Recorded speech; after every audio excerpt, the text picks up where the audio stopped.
Good afternoon. If your sports team is playing through their season and they're doing really well, and they're making progress, they're getting better every game, and they're actually winning all of their games, at a certain point in the season, you start to get excited about the possibility that they're not going to lose again, that they're going to win every game that they play. You go into the game, you start watching on TV, and you think, this is for sure. They're going to win this, because they've been winning every other game, and they've been improving, and they're practicing, and it's all coming together. This is going to go well.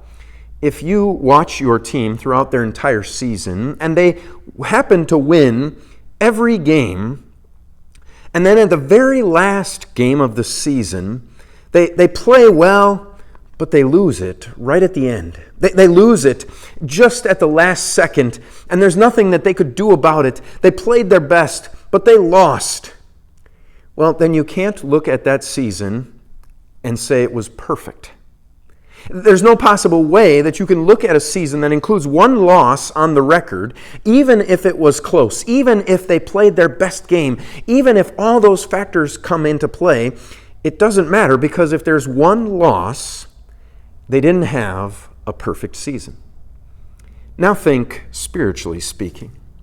Do you think that you have lived your life where every single day you were absolutely perfect?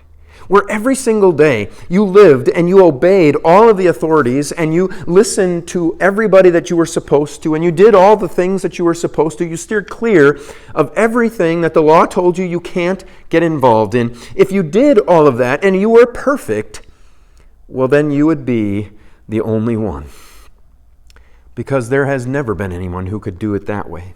In fact, if we are serious with ourselves, we would say, we're breaking laws, we're breaking commands, we're breaking the laws that God has given many times over every single day. And this is what God said through James chapter 2, verse 10. In fact, whoever keeps the whole law but stumbles in one point has become guilty of breaking all of it. In God's way of looking at it, it's just like that team.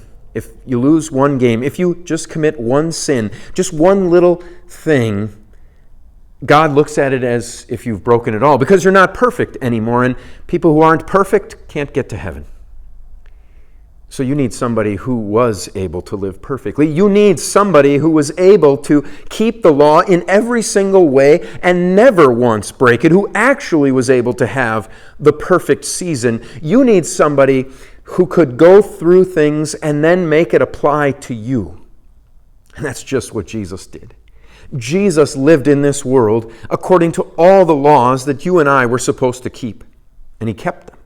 Jesus was perfect throughout his entire life. Then Jesus went to the cross to lay down that perfect life, sacrificing it so that it could be credited to you. So now when God looks at you, he sees you as having lived perfectly because of Jesus. You've stumbled way more than one time. I know I have too. But stumbling is all corrected because of what Jesus Christ has done.